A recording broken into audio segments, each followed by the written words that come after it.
un enterrement de vie de garçon dûment célébré. En 1977, Johnny Hallyday a organisé une fête de plus de 2 jours d'affilée pour célébrer la fin du célibat de son plus proche ami, Michel Sardou. Une cérémonie qui a bien failli faire hâter au chanteur le jour le plus romantique de sa vie. Les deux monstres de la musique, Michel Sardou et Johnny Hallyday, ont été très amis depuis leur plus tendre jeunesse. Pour eux, toute occasion fut prétexte à une fête mémorable. Si est-il donc en toute logique que l'un a profité de l'enterrement de vie de garçon de l'autre, en 1977, pour faire les 400 coups jusqu'au bout de la nuit.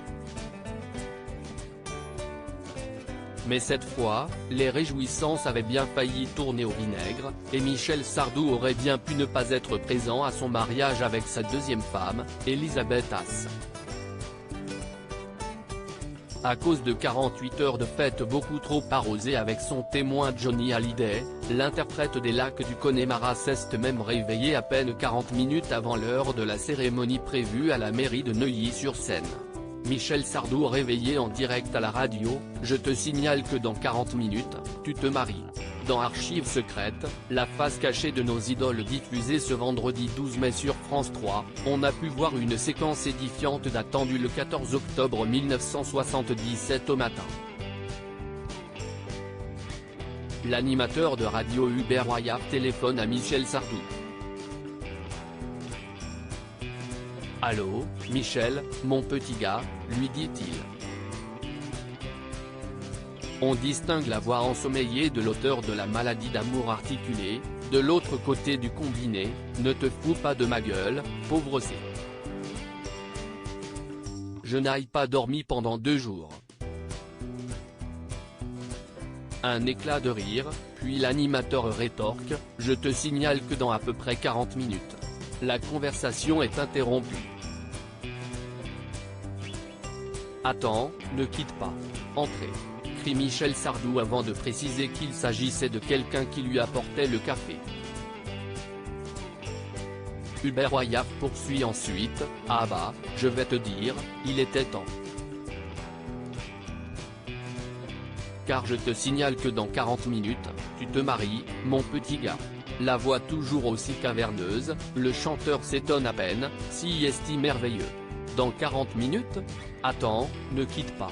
Pourquoi personne ne m'a réveillé ?» dit-il, provoquant un nouvel éclat de rire de l'animateur. Lunettes noires et mariage à 11h la cause d'un tel état ? Un enterrement de vie de garçon organisé par Johnny avec les copains du métier, comme le précise la voix off du reportage. Des photos attestent de la folie de cette soirée visiblement très arrosée où les deux chanteurs échangent un smack. Finalement, le presque plus célibataire et son témoin Johnny sont arrivés à la mairie de Neuilly-sur-Seine à 11h du matin, les yeux cachés sous de grosses lunettes noires. Claude Pierre Bloch, attaché de presse du chanteur, s'est souvenu, ils avaient les yeux un peu fermés, et embués. Pierre Billon, guitariste présent à l'enterrement de vie de garçon, confirme, « Si est-il vrai que là, on en avait pris une sérieuse. » Johnny, quant à lui, estime que la soirée a été plutôt sage. On est rentré tôt, à 4h du matin. Tout est bien qui finit bien puisque, malgré son esprit embrumé et ses yeux rouges, Sardou a fini par épouser Babette. Ensemble, ils ont eu 2 enfants, Romain et David. Article écrit en collaboration avec 6 médias à lire aussi Il Mamie Minable, Gilles Boulot revient sur ses interviews folles de Michel Sardou et Mel Gibson.